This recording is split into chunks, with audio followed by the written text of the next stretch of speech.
अरे अभिनव जी, मैं बाहर जा रही हूँ। आप घर का ध्यान रखना। मुझे वापस आने में थोड़ा समय लग सकता है। आप चिंता नहीं करना। और कोई आता है तो उससे बोल देना कल आना मुझसे मिलने। मैं आज थोड़ा व्यस्त हूँ, इसलिए बाहर गई हूँ। आप सुन रहे हैं? घर के बगीचे में खड़े होकर घर की मालकिन कुसुम जी अपने ऊपर वाले कमरे में रहने वाले किराएदार अभिनव से ये सब बोल रही थीं। अभिनव अपने कमरे में कुर्सी पर बैठकर अपने ख्यालों को लिखने की कोशिश कर रहा था। उसने ये सब सुनकर कुर्सी पर बैठे हुए कहा, जी ठीक है।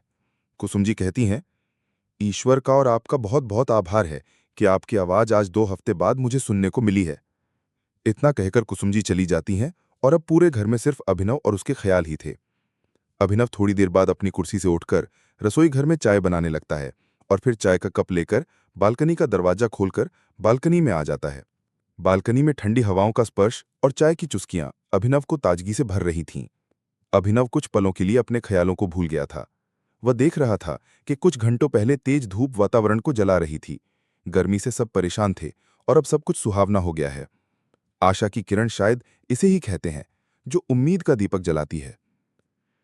काश मेरा भी जीवन जो अभी गर्मी रूपी परेशानियों से भरा हुआ है, कोई उसे ठंडी हवाओं और चाय की चुस्कियों से ताजगी से भर दे। मेरे जीवन में उम्मीद का दीपक जलाने के लिए कोई आशा की किरण होती। तभी हल्की बारिश के साथ में एक लड़की घर के बगीचे के दरवाजे को खोलते हुए अंदर आती है। उसे देखकर अभिनव कहता है, जी, आप कौन हैं और क्या काम है? लड़की कहती है, जी मेरा नाम पार्वती है और मैं नीचे वाले कमरे में नए किराएदार के रूप में आई हूँ। आप कौन हैं? अभिनव कहता है, आपको पहले कभी नहीं देखा और मेरा नाम अभिनव है, यहाँ ऊपर वाले कमरे में रहता हूँ, नए किराएदार के रूप में। पार्वती कहती है, जी आप हैं अभिनव, जो अपनी ही दुनिया में रहते हैं। कुसुम जी ने बताया था मुझे, वो अभी रास्ते में मुझे मिली थी। आपको अच्छा लगे तो एक कप चाय मुझे पिला सकते हैं। अभिनव कहता है, जी आइए ऊपर, मैं आपको एक कप चाय पिलाता हूँ। कुछ ही पलों के बाद अभिनव की कमरे पर दस्तक होती है। अभिनव दरवाजा खोलता है। सामने पार्वती खड़ी होती है। अभिनव उसका स्वागत करते हुए कुर्सी पर बैठने को कहता है और फिर चाय के 2 कप लेकर टेबल पर रख देता है। दोनों चाय पीने लगते हैं। पार्वती कमरे को देखकर अभिनव से कहती है, ऐसा लगता है कि आपके जीवन में आशा की किरण की आवश्यकता है, जो आपके जीवन में उम्मीद का दीपक जलाकर आपको जिंदगी का आनंद लेना बताए। अभिनव कुछ पलों की बात पार्वती से पूछता है, जी आपको ये सब कैसे पता चला? पार्वती कहती है, कमरे की हालत देखकर कोई भी बता सकता है।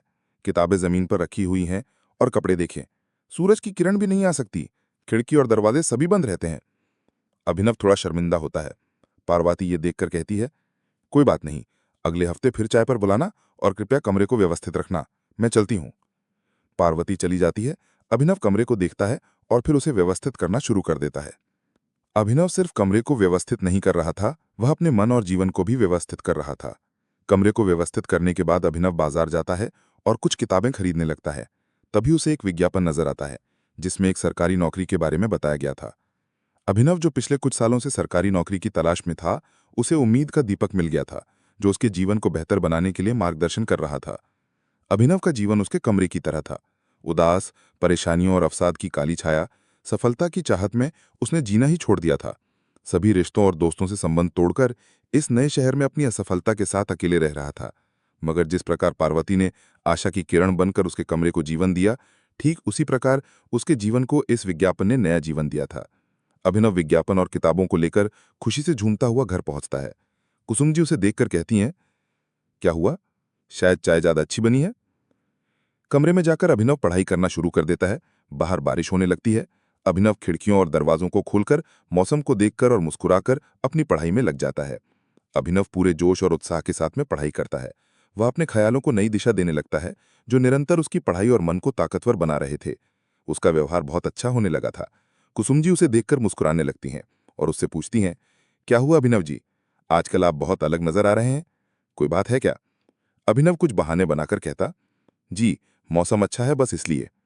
समय निकलता गया और अभिनव ने सरकारी नौकरी की परीक्षा देकर उसमें उत्तीर्ण भी कर लिया। एक अनजान व्यक्ति ने उसके जीवन में उम्मीद का दीपक जलाकर आशा की किरण दिखाई, मगर वह पार्वती से मिल नहीं पाया, क्योंकि पार्वती शहर छोड़ चुकी थी। अगर स्टोरी आपको अच्छी लगी तो चैनल को सब्सक्राइब करना ना भूलें। धन्यवाद।